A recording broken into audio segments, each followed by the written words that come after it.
I've got a box of phyllo dough, but I'm only using one of the 2 tubes that's in this 2-tube roll. And I've got 1 stick of butter that's been melted. That's half a cup of butter. I'm just gonna go ahead and pour it all over your phyllo dough. Do you pronounce it phyllo or phyllo? I think it's phyllo. Let me know. Go ahead and cover all that phyllo dough with that melted butter. I'm gonna top everything with some apple pie filling. The whole thing just all over that dough and the butter. It's gonna be such an easy dessert to make. It is so good. Get that last bit out. Kind of spread this around so there's a little apple everywhere. I've got 2 containers of cinnamon applesauce.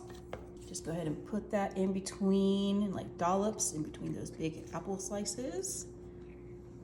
You can use regular applesauce if you like. I like using the cinnamon one just because of the spices. Do the same with this one. Just kind of dot it in between all that apple pie filling.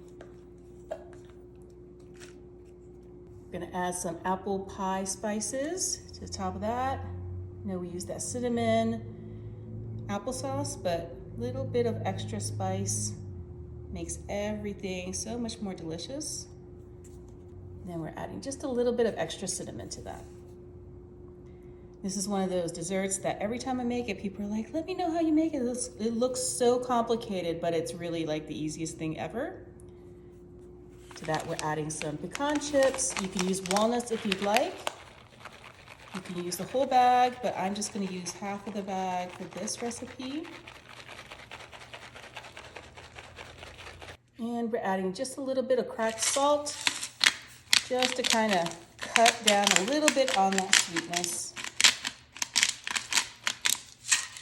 And then we're topping everything with even more phyllo dough.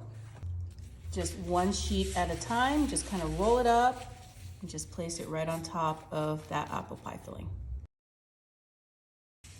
This is such a great recipe to make, so much easier than just making like a strudel from scratch or like a baklava. You smush up the phyllo like this instead of, doing every layer and buttering every layer.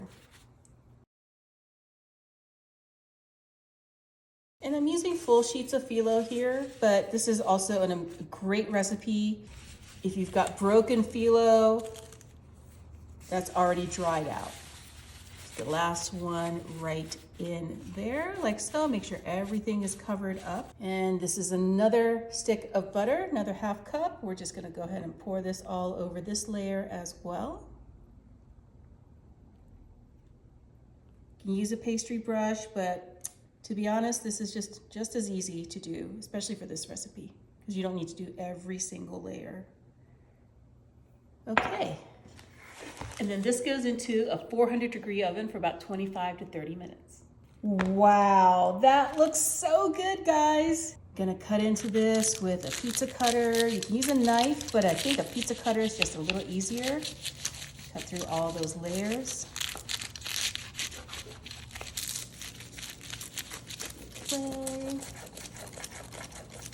Take this slice of this apple pie. I don't know what you want to call it. Apple pie baklava. Ooh, look. So many layers. Apple pie baklava or apple pie strudel. Add some extra creamy whipped cream on top of that. Let's do a little taste test.